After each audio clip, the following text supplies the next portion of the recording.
Okay, welcome. This is Chris Reed again with another review. I don't know if anyone's ever going to watch these, but I like doing this even for my own sake, like I keep saying. I might be able to look back at these later on and see what I thought. Anyway, I just watched Star Wars Episode 2, Attack of the Clones, and I really enjoyed it. I'm going to give it 9 out of 10, I reckon.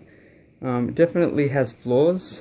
One thing I just want to say that stood out, I think as an action movie it's excellent. I think it's actually one of my top 10 or top 20 at least, like, action movies of all time. I think it's just really good, and I know it has a lot of CGI, but I think the CGI is really good. I don't know if they changed it for the Blu-ray, if they sort of improved it, which is like cheating, but I remember it looking really good and being really exciting when I first saw it, and I think it holds up.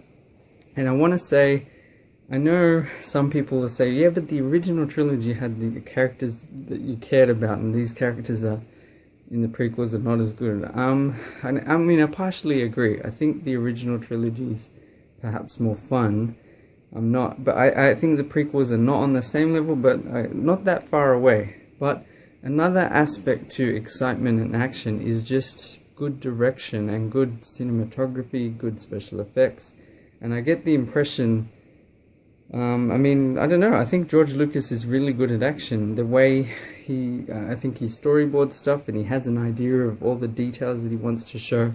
There's certain close-ups of, like, someone drops a lightsaber, someone throws a lightsaber, someone gives a look, when they're in the middle of a fight, there's often a part where they sort of look at each other and say a line and then they go back to fighting. And I think that works really well. The setting out of it, I think, you can tell when someone's planned something out and they have a vision. And yeah, just the last 40 minutes of Attack of the Clones or so, from the moment that they sort of, I actually like that part where they admit their love to each other. Padme says she loves him. I think it actually works really well. That's quite, touching. The idea, at least, I think the concept is pretty moving, that he loves her and he can't help it, and then she admits that she actually feels the same way. She's been feeling the pain. Some of it might seem a bit over the top, melodramatic, the lines that they say, but I really like the idea. Anyway, and then as soon as they get taken out, from that point on, the movie's non-stop, like, action. It's so cool. And those 3 monsters that come out, and then just sort of got 8 legs, and then when the third one comes out, I think I appreciated a lot more of the comedy this time watching these movies. And that thing goes to zap it, and then he just looks at it, just jumps, it just bites this guy, and then he's just... I realize how violent these movies are, but in a very sort of fun way. Yeah, it just bites into this guy's head, and there's no blood, you'll notice, but there is, Anakin gets his arm cut off, there's lots of people get killed, or it's implied that they're dead.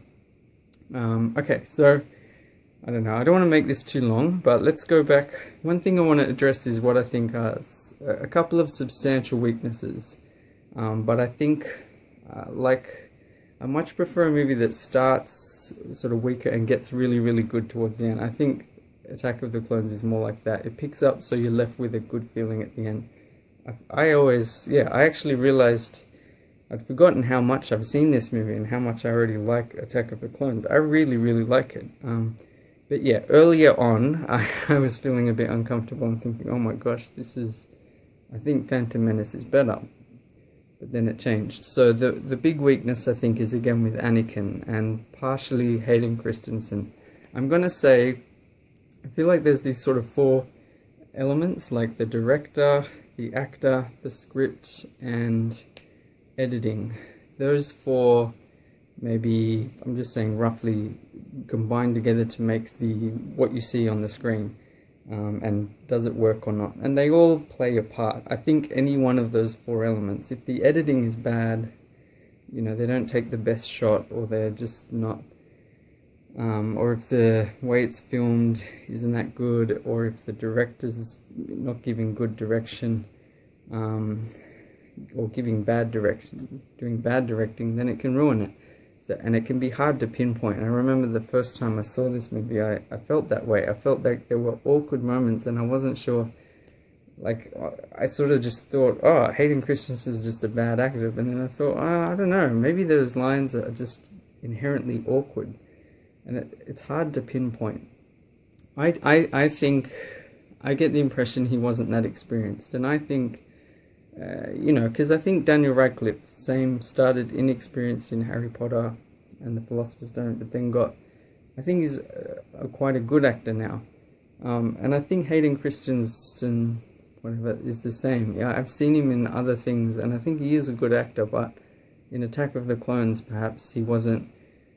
Anakin is a complicated character, and what he has to do in this movie, I think, it's a very challenging role to pull that across convincingly, and I don't think he quite manages it. He comes across as a bit, although also you got to put it in context. If he's meant to be around like a teenager or 19, 20 or something years old, like, it's I mean, I've had times when I was really angry.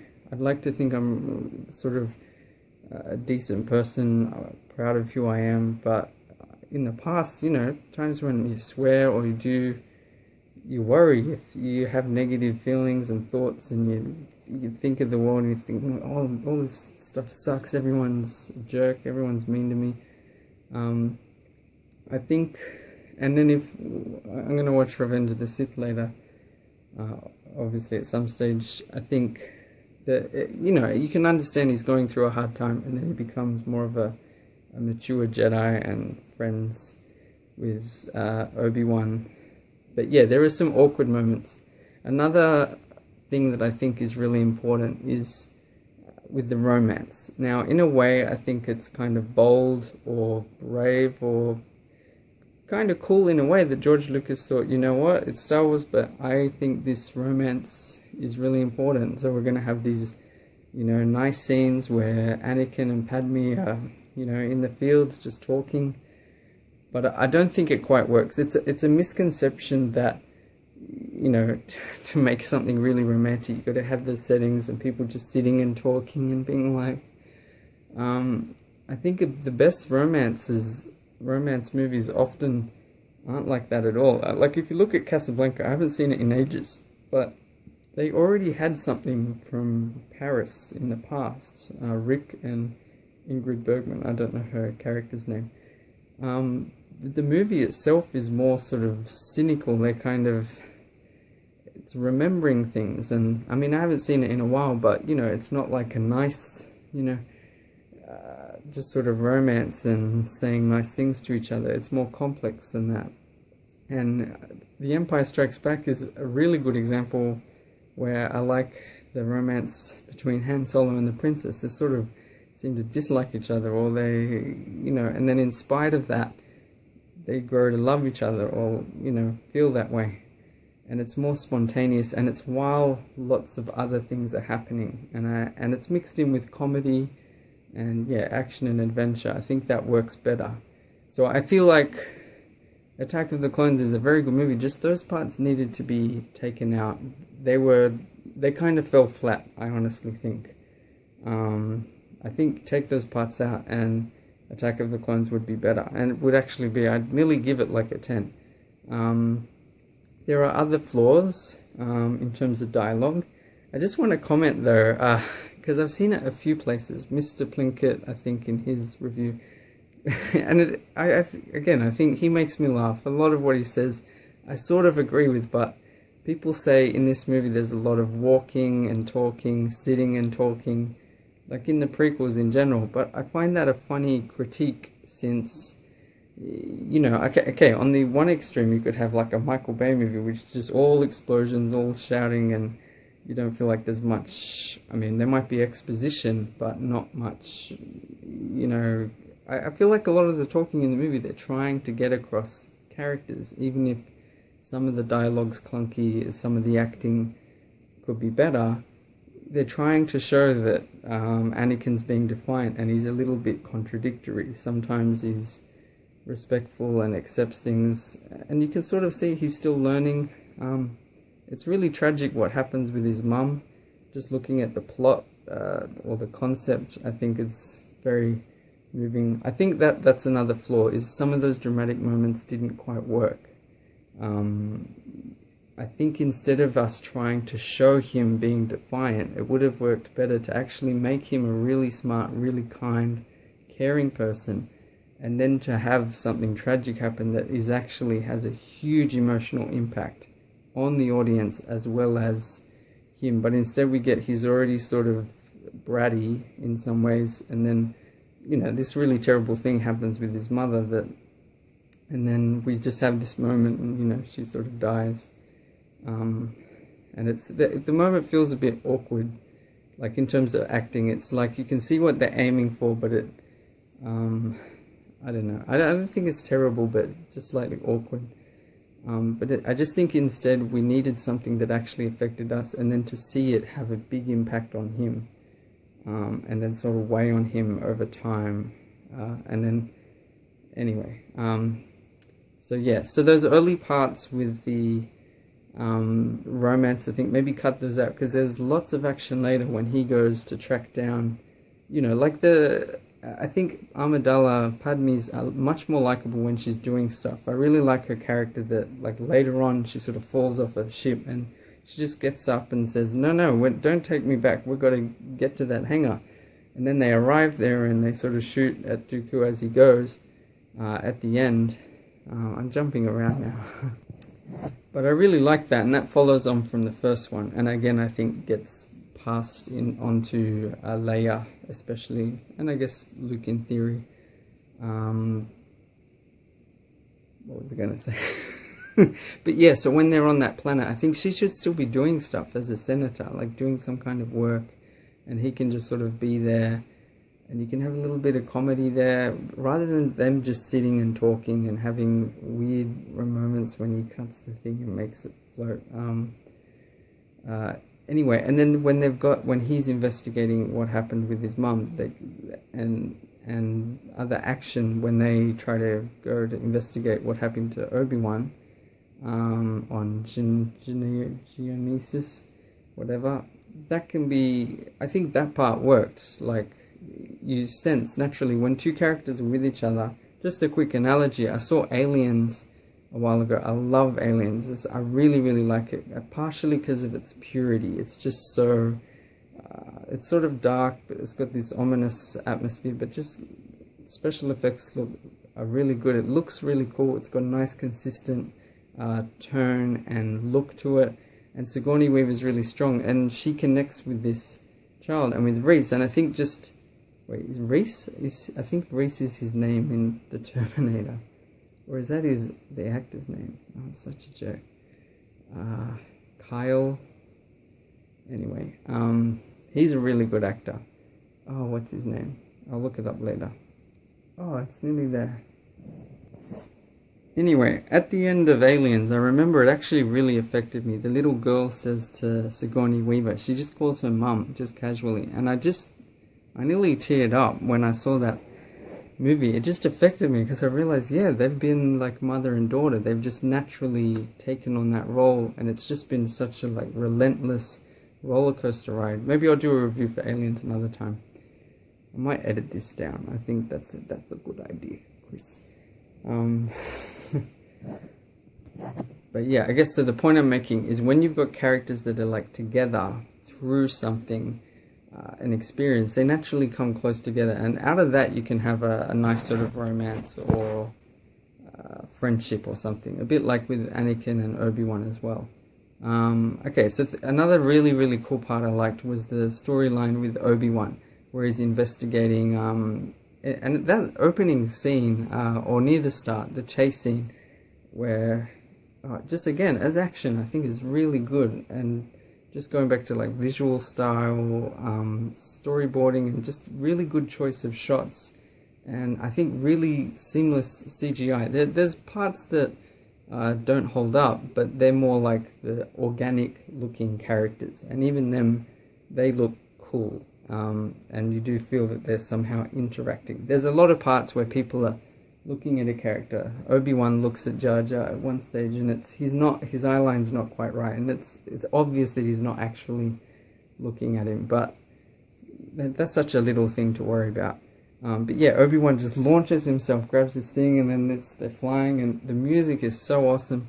Rhythmically, it's very, very interesting. I think John Williams made some very, very cool music for these movies. Lots of drums, lots of really, really cool, efficient, awesome brass stuff, and strings and everything. They used I think an electric guitar sound for the other ship that Zam, the assassin, or whatever her name is in. And that's kind of cool, like a female assassin. I don't think that really matters, but it's just, I don't know, it's cool, all these random characters. And the aliens in this movie are really cool as well, the separatists. I really like their voices.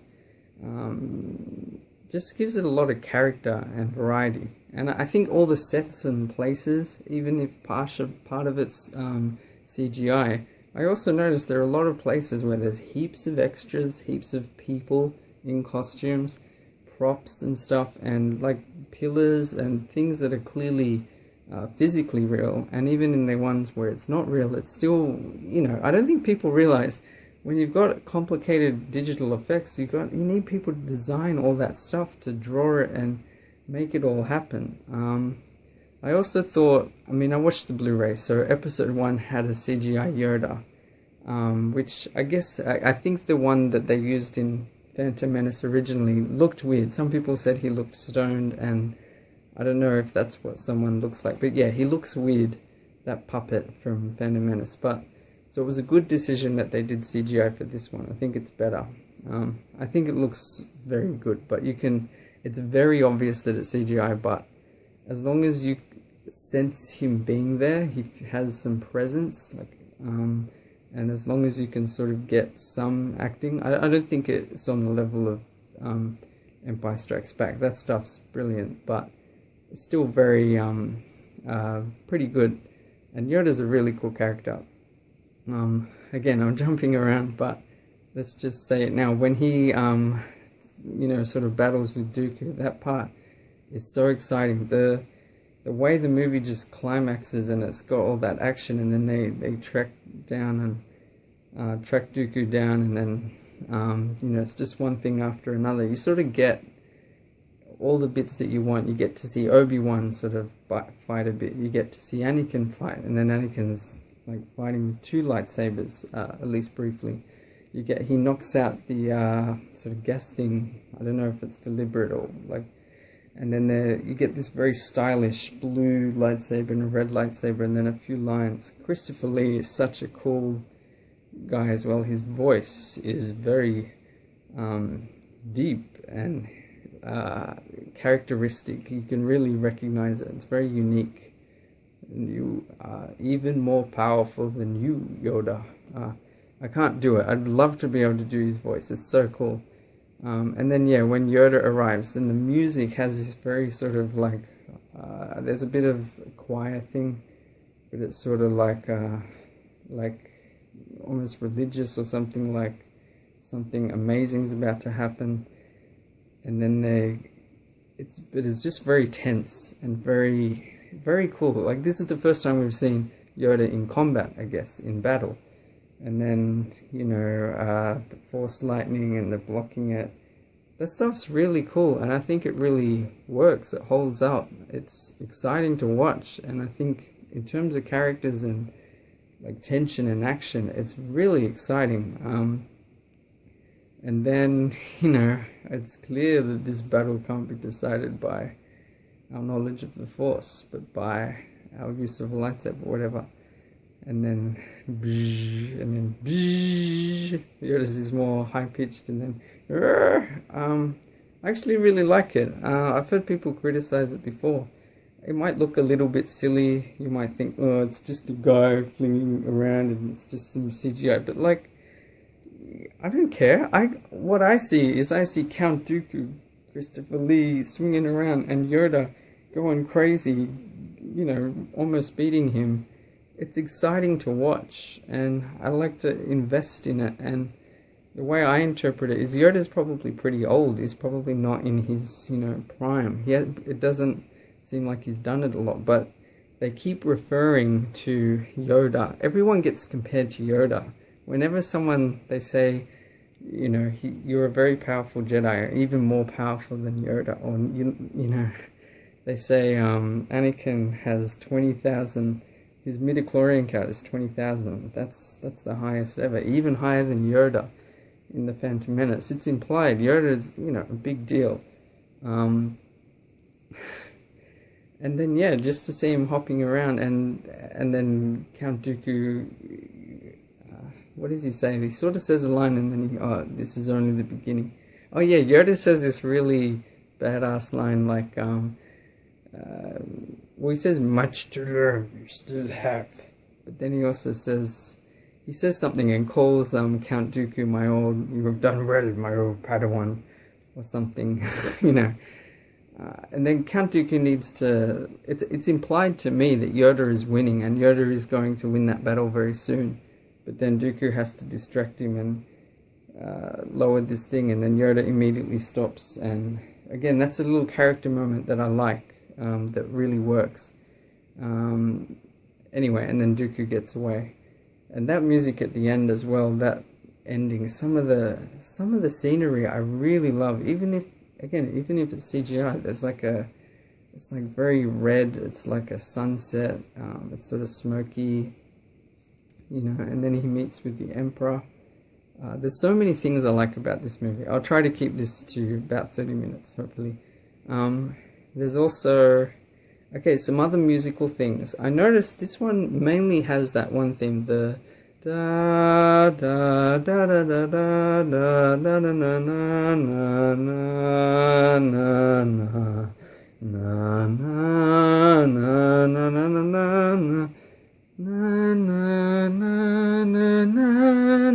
na na. Anyway, it's really, really nice. It gets played a lot throughout the movie. But there are a lot of... One thing I want to say, instead of having themes, because this movie is quite dark, and because I think it has more of a... Whereas Phantom Menace sort of had the Gungans, and then the Trade Federation, and then this battle, and this thing, it made sense to sort of have themes for different parts. Now, Attack of the Clones has a lot going on, but I think there's actually more momentum that it builds, as there's this mystery that Obi-Wan's following, and then it's the Separatists, and then Dooku ends up fighting, you know, Yoda and all that. Like, everything's kind of converging, and there's a lot of dark stuff, and there's a lot of emotional stuff with Anakin. So I find he uses more, I want to say, like, motifs and stuff, and interesting sort of, some of it reminded me of Lost in Space, the TV show that he did from the 60s, where you've got weird sort of sounds and alien sort of, you know, low, scary, ominous stuff, like when there's an alien, da da da da da da, and yeah, like sort of running things. It reminded me of like Bernard Herrmann or a Hitchcock, like for a Hitchcock movie where you've got da na na da na na da na na da na na da na na da na na da na na da na na, these sort of repeating rhythmic patterns that go on, and a lot of dark things. Da da da da da da da da da da da da da. I really like the music. It creates a lot of mood and a lot of again, so not as much themes, but there's a very interesting use of existing themes that I noticed. There's one bit where they're in the sort of industrial thing on Geonosis, whatever. Jesus, I don't care. And there's a bit of Yoda's theme as Anakin's, you know, doing stuff, and I thought, oh, it's like he's da, da, da, da, da. It's just saying, wow, he's like, you know, just fully getting into it. He's like on the level of Yoda sort of power. I don't know. When he describes what he did to the Sand People, there's the Emperor's thing.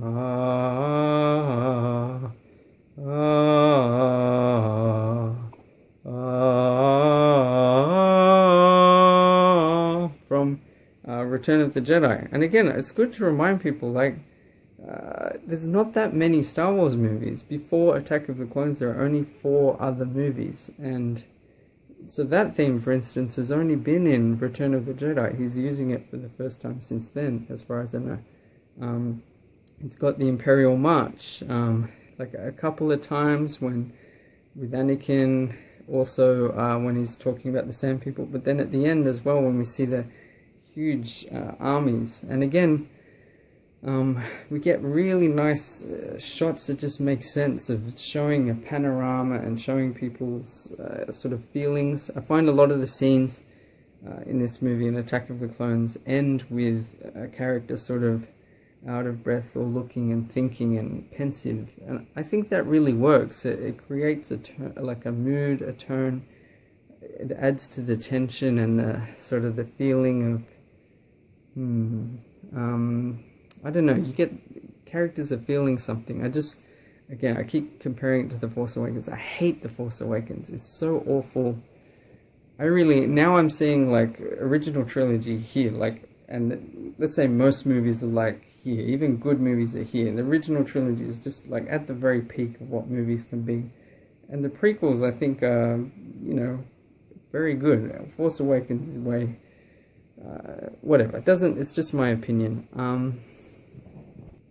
So just some other little things. I said I like Ewan McGregor. I think he's very good as Obi-Wan, as he was in Phantom Menace. I like Natalie Portman, but I think those scenes where she doesn't have much to do, they feel awkward. And when she sort of smiles and she seems unsure, she's much cooler when she's doing like action and stuff, or when she's impassioned. I think that really works for her character. And again, I'm not saying she's a bad actress, but I don't think the parts...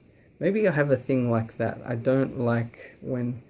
Like, I'm thinking of Emma Watson in the Harry Potter movies. Whenever she's worrying, like in the later movies, she's always like, Harry, you've got to go back. You can't...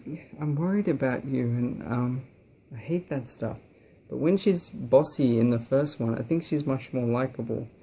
And she's like, she knows that it's not Wingardium Leviosa, it's Wingardium Leviosa.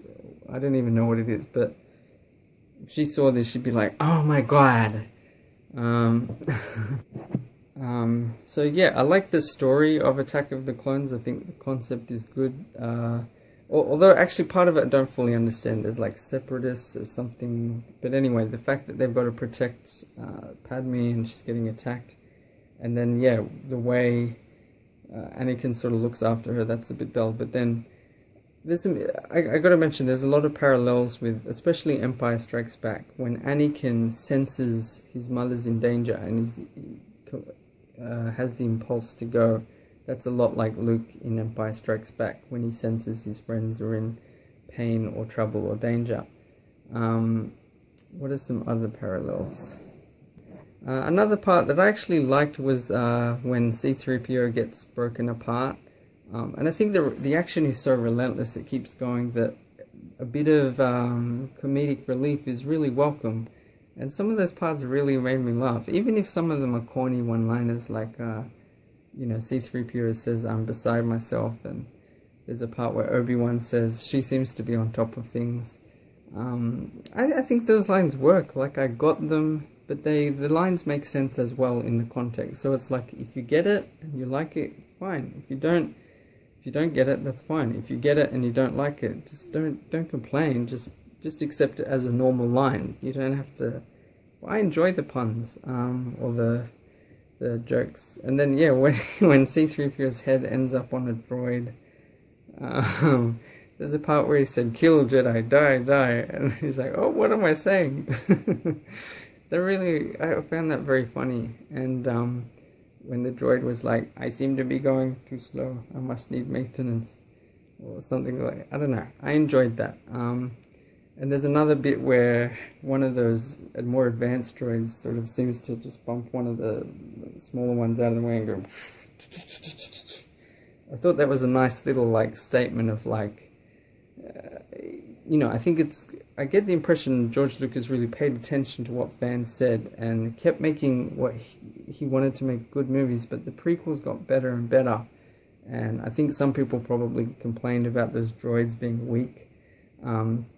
And I think that's a fair enough complaint. They, except, like, I mean, that's fine. That's just what the Trade Federation had. They only have access to really crappy droids. It doesn't matter. They still have guns, and if there's heaps of them, they're still really deadly.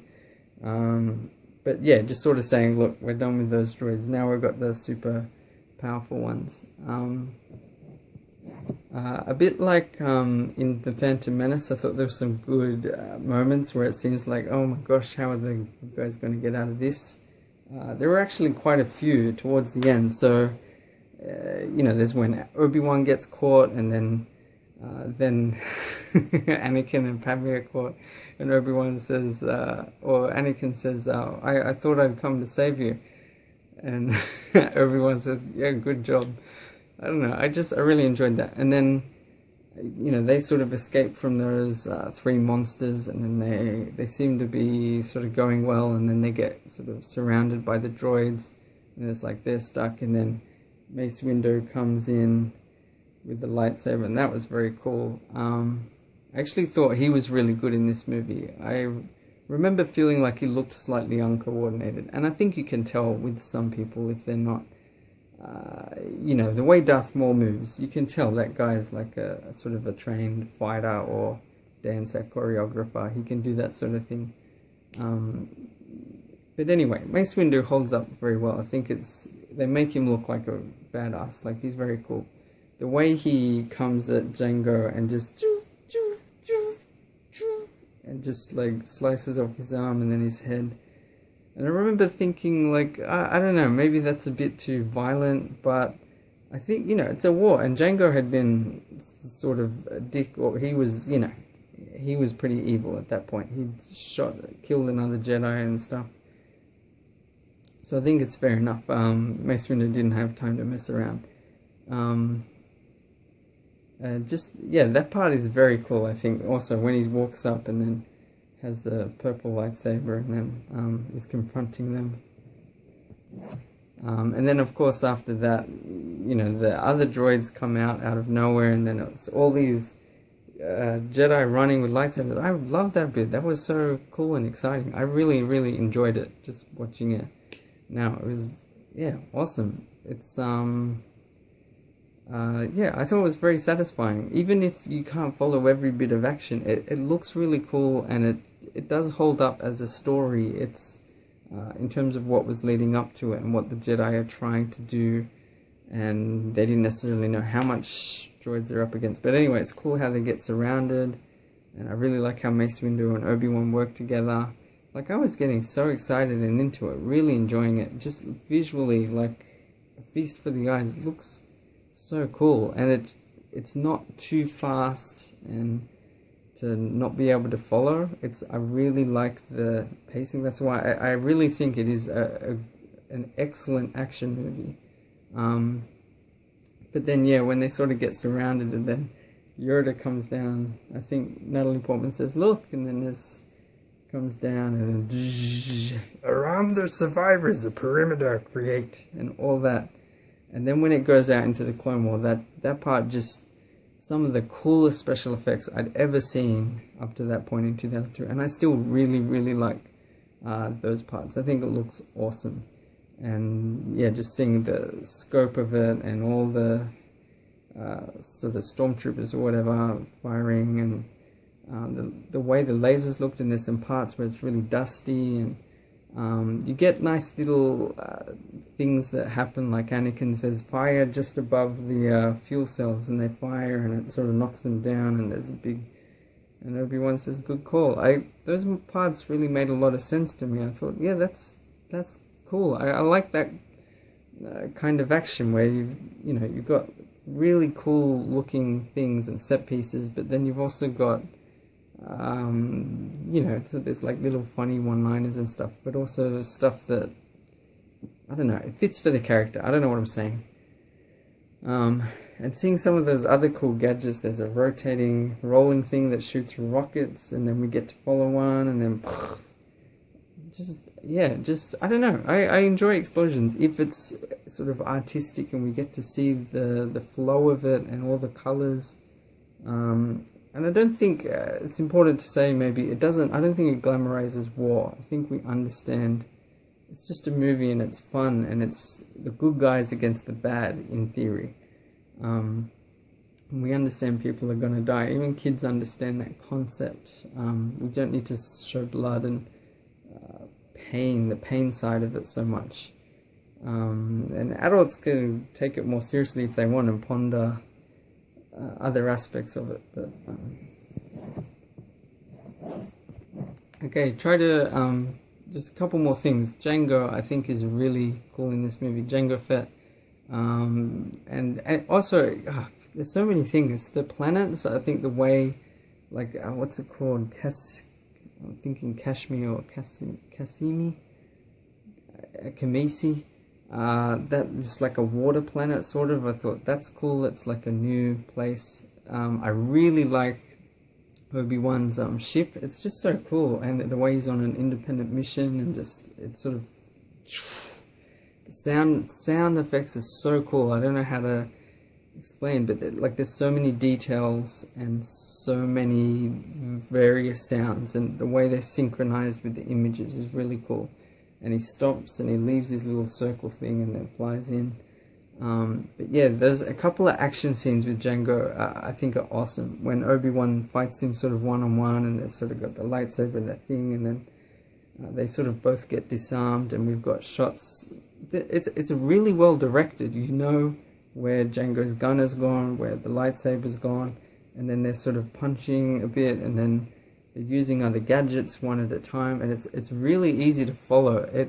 I think it works really well, and a good combination of CGI and different effects and like physical stuff. You can see it's really Obi-Wan holding onto a rope, sliding around on like a surface, and it seems to be wet and it's raining. Like it's really, I'd be interested to see if people can tell accurately what was CGI and what was done physically, because I don't think it's obvious. And yeah, that whole part was very cool, and Django just looks really cool, obviously like Boba Fett. And there were a few other references, I guess. The way Boba was cool as well. I mean, again, not necessarily the best actor. It's hard to get good children actors, I think. It's very tricky. But seeing him use the thing to shoot at Obi-Wan, and then the way Obi-Wan sort of hid on the back of the rock, and that's how Boba knows to look for that next time. I thought that was cool. And yeah, when they're in that asteroid field, which I don't think it's realistic. That's not what an asteroid field or the rings, say, of Saturn would be like. But nevertheless, it looks cool and it's exciting. But that part with those bombs that they drop off the seismic waves, and it breaks through all that. I really love that part. No music for quite a while, just sound effects. And then like that part is so exciting to watch. I just and the special effects are good enough that I think it actually doesn't date. If your effects are good enough, whether it's done CGI, whatever way you achieve it, it just lasts forever. And I really love that part. I really enjoy it. Anyway, another random part is Duel of the Fates gets used. When Anakin's on his thing riding along, looking to find his mum, and then we see he's talking to some Jawas as the music goes on, and it just looks cool. Actually think it's really good storytelling, like style-wise. So I'll try to wrap this up. I think Attack of the Clones is an excellent action movie. It's very exciting. I think it achieves quite a lot considering the story it was trying to tell. I think Anakin's a complicated character that was not easy to play, and Hayden Christensen is maybe not as experienced, maybe needed a better actor for that. But I think he tried. I don't think he was a terrible actor. I think it's tricky. But I think there are flaws with some of the dialogue, some of the acting, some parts of that. So there are flaws. Some of the romance I think was a bad idea. Some of the early parts of the movie I don't think quite work. But once it gets going and Obi-Wan goes on his sort of mission, and once Anakin sort of investigates his mother, and then take out a few bits here and there. I think it's a really fun action movie. I really enjoy it, and it's involving, and I was affected by it, and it's riveting. Like, I didn't want to stop it. I just watched all the way through to the end. And visually really exciting. Excellent music by John Williams, really stretching himself and doing different kinds of music. Maybe even more original music in Attack of the Clones than a lot of his other Star Wars ones, because he's not repeating themes as much. Yeah, so I'll leave it there. 9 out of 10, Attack of the Clones. I actually really like it. It's got flaws, but like the last half an hour is so good. So enjoyable. So anyway, thanks for watching. Bye.